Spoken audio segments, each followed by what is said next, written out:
All right. So are you ready to kind of dive into a world? It's a world that's both intriguing and a little bit controversial, and let's be honest about that part. Mm, High value dating. okay. And we're getting insights straight from someone who's been there. Right. We're breaking down a YouTube video. The title is What I Wish I Knew Before Dating Rich Men. Oh, okay. It's from the channel ISIS. Interesting. Now, I know the topic itself can spark some strong opinions, but our goal here isn't to judge or tell you what to think. Right. We're just here to Yeah, we're here to kind of unpack it and Yeah. and dissect the advice, see what we can learn from it, yeah, and maybe even challenge a few of our own assumptions about relationships along the way. exactly. So, Okay, so ISIS's first big piece of advice is all about patience. okay. She really stresses how crucial it is to be patient when dating wealthy, older men. Okay. She even suggests that these men use time and silence as a tactic, almost like a test. Wow. That's interesting because it makes you wonder if it's a deliberate power play or just a consequence of their busy schedules and established routines. Right, But it also raises a question for you listening. right. Have you ever felt like someone was stringing you along by being unresponsive? Oh, yeah. Or maybe you were the one needing space? Yeah. Thinking about your own experiences with patience in dating can be really revealing regardless of your partner's income. That's such a great point. It's like realizing how much our past experiences shape our expectations in relationships. Right. And speaking of past experiences, Isis shared a story about being promised a Mercedes truck Okay. that never actually showed up. Oh, no. Yeah. This is where things get really interesting from a psychological standpoint.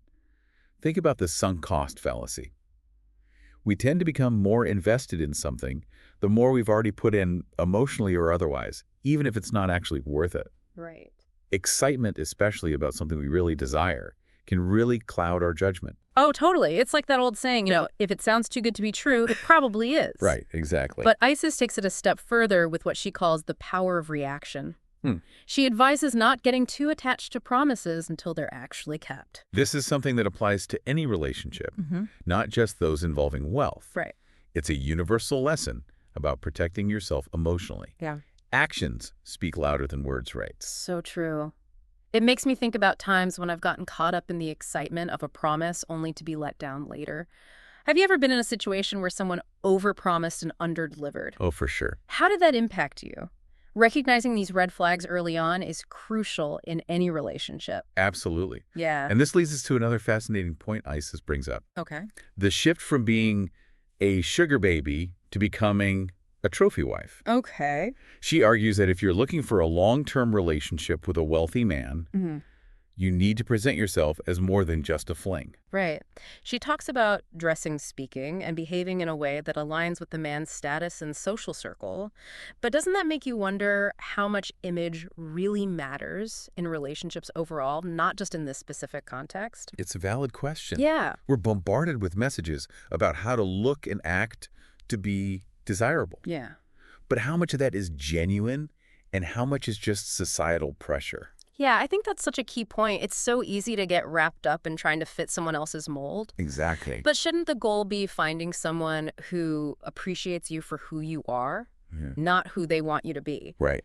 What are those non-negotiables for you in a partner beyond financial stability? That's something for you listening to consider as well. What truly matters to you in a relationship? Yeah.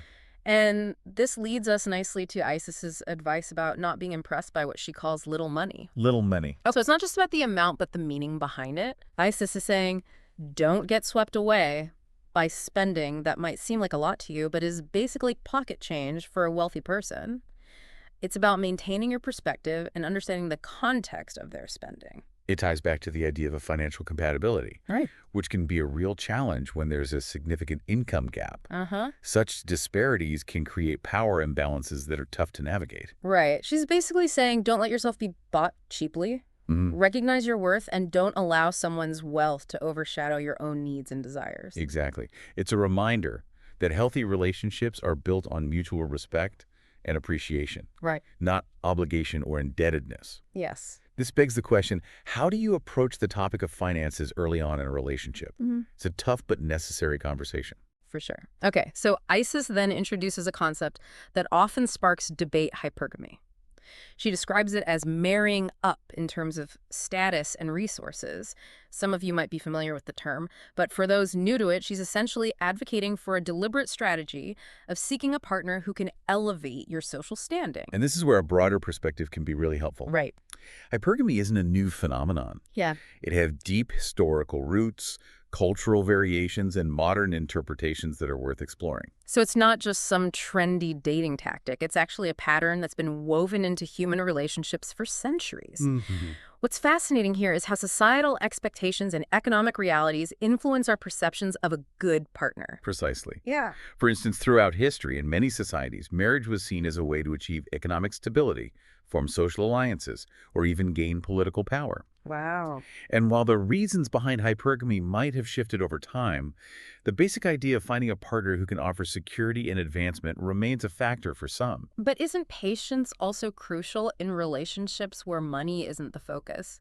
Is ISIS overstating its role here? It makes you wonder where genuine connection fits in when you're constantly strategizing. It's a great question.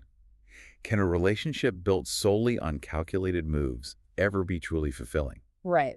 That's something for you, the listener, to ponder. It really makes you think about the balance between genuine attraction and calculated decisions in dating. Yeah. And speaking of calculated decisions, ISIS emphasizes that a key part of successfully marrying up is presenting yourself in a way that aligns with your desired partner's lifestyle. This brings us back to image management and those unspoken rules of different social groups.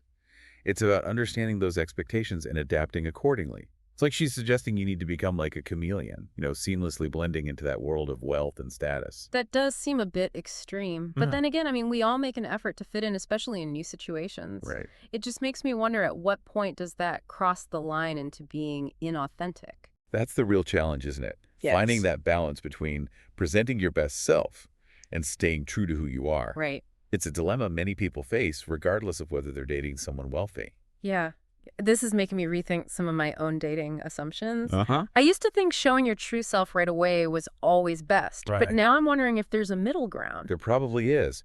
And actually, this reminds me of a client I worked with a few years back. Okay. She was dating a successful entrepreneur and felt immense pressure to fit into his world. Oh, wow. She started taking etiquette classes, completely overhauled her wardrobe, Oh, my gosh. and even took up golf, even though she hated Oh, it. wow. She really went all in. Yeah. What happened? Well, she eventually realized she was losing herself in the process. Right. She was so focused on becoming the perfect partner Yeah. that she neglected her own passions and interests. Yeah. The relationship ultimately didn't last because she wasn't being true to herself. It's a good reminder that trying to be someone you're not is ultimately unsustainable. You Right. can't build a genuine connection on a foundation of pretense. Exactly.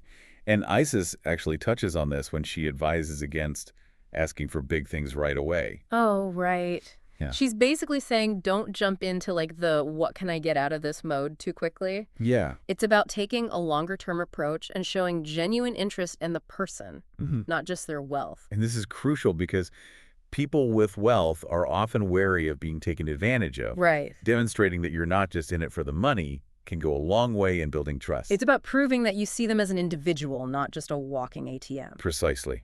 And she even goes so far as to suggest that waiting until marriage is the ultimate test of whether a man truly cares for you. Wow, that's a bold statement. I'm not sure I completely agree with that, but it definitely makes you think. It does challenge conventional thinking. Yeah. And it aligns with her overall message of maintaining your value and being selective. Right, she's advocating for self-respect and discernment, not just jumping into any relationship that offers financial security. Exactly. Yeah. And she emphasizes that a woman's value goes beyond just her physical appearance. Yeah, she talks about being poised, articulate, and able to hold your own in intellectual conversations. Right. It's like she's saying you need to be the total package beauty brains and a strategic mind. She's essentially redefining the gold digger stereotype. Right. It's not about finding a rich man to take care of you. It's about knowing your worth, being strategic, and not settling for less than you deserve. That's a much more empowered perspective. Mhm. It encourages women to be active participants in their relationships, Right. not just passive recipients of someone else's wealth. It also highlights the importance of ambition and strategy in relationships, no matter your financial situation. Definitely. Okay, so we've covered patience avoiding false promises, transitioning from sugar baby to trophy wife, the importance of not being impressed by little money, and the concept of hypergamy. Right. Yeah. What else does ISIS suggest? Well, she uses a really interesting analogy to illustrate her overall approach to dating. Okay. She compares it to chess, not checkers. Oh, so it's not just about making random moves, it's about thinking several steps ahead and understanding the dynamics at play. That sounds a bit intense, but it also makes sense. Right. Yeah. It suggests that, at least in this particular context, dating is less about spontaneity and more about a calculated game of advancement. Yeah. And this is where things get really interesting, because it makes you wonder where love and genuine affection fit into this equation. Yeah, it does raise questions about the role of authenticity and emotional connection in this kind of dating landscape. Exactly. Yeah. If you're always thinking 5 steps ahead, Yeah. can you ever truly let your guard down and be vulnerable? Right. And isn't vulnerability essential for building deep, meaningful relationships? It definitely makes you wonder about the potential downsides of being overly strategic in your approach to dating. It's a delicate balance. Yeah. While having standards and being mindful of compatibility is important, approaching relationships with a hyper-strategic mindset could backfire. That's a great point. It's like anything in life, too much of a good thing can become a problem. Right. So for you listening, what stands out to you most from what we've discussed so far? Yeah. Do you think ISIS's approach is empowering or unsettling? Where do you draw the line between being strategic and being authentic in your own dating life? We'd love to hear your thoughts on this. Okay, so we've explored a lot of ISIS's advice, but there's one more point she emphasizes that I think is worth discussing. Good. The importance of having your own life outside of the relationship.